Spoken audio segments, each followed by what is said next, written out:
I think we can all agree that the Union Station is one of the most iconic places in LA, on par with the City Hall. I mean, just look at it. It looks incredible outside, and perhaps even better inside. It's a beautiful mix of Mission Revival and Art Deco, and yeah, I really like it. But the history behind this place is a bit messy, and at some point it even gets kinda dark. In this video, we're gonna explore the history behind the Los Angeles Union Station.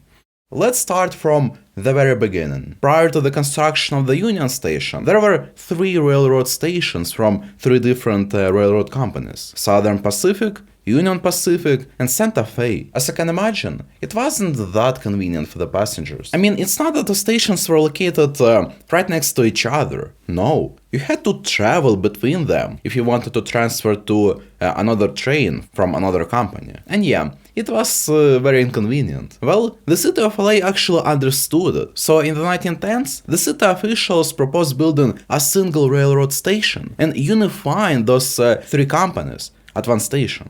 Get it? Unifying.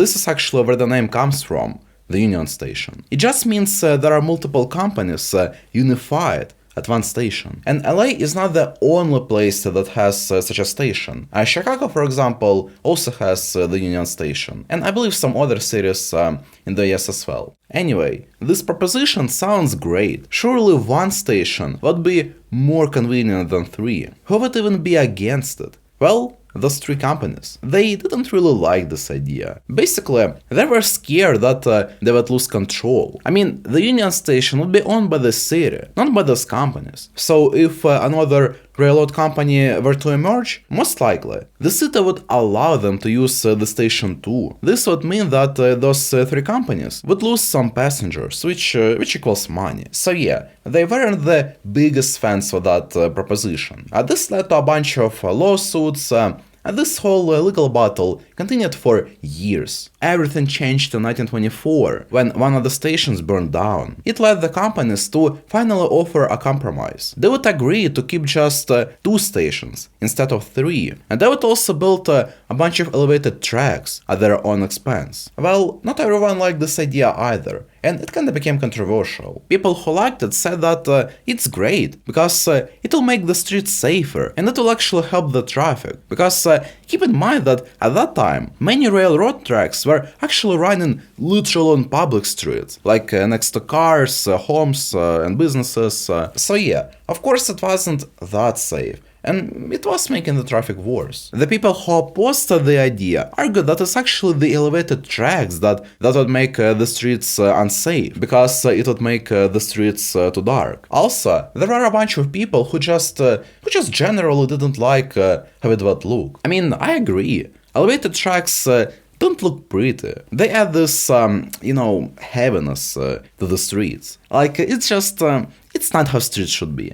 To finally end this debate, LA has decided to put this whole issue to a vote. They asked a simple question: should Los Angeles build a Union Station? Like it was a proposition. And the majority of people voted yes. But there was also another proposition: should LA build a station in place of the Los Angeles Plaza? And the majority of people actually voted yes as well. This, however, led to another controversy. In case you don't know, the Los Angeles Plaza is basically the oldest part of the city. Back when the Spanish founded the city, they decided that this place would be the center of the city. And so the city should grow from this place, like around it. So yeah, it's a very historic place, and I think we can all agree that it will be a crime to demolish it and build a railroad station there. Fortunately, thanks to the opposition of some local activists, LA eventually agreed not to build the station there. So instead, they chose to build it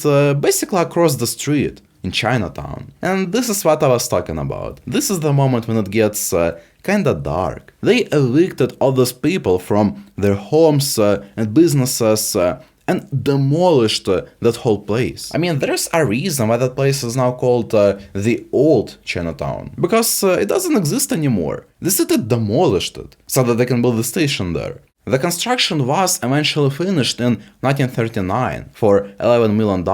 It's about $250 million today. And yeah, this is what they built. Not gonna lie, you do get mixed feelings when you look at the station, now that you know its history. But that being said, it's still hard to argue that it looks spectacular. I mean, just look at it. So cool. And inside, it looks incredible too. Take a look at the ceiling. Wow. Look at those chandeliers, those windows, those walls. Like, they're covered in marble.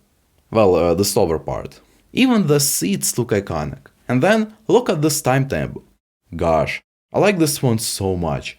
And the thing behind it is also looks cool. And, I mean, the whole timetable in general. Like, even this exit sign is a piece of art. Usually, they don't look as pretty. Yeah, you can spend hours, if not the entire day, walking around the station and exploring all those tiny details. Not gonna lie, the history behind it is indeed pretty messy, but also it's still such an iconic and beautiful place.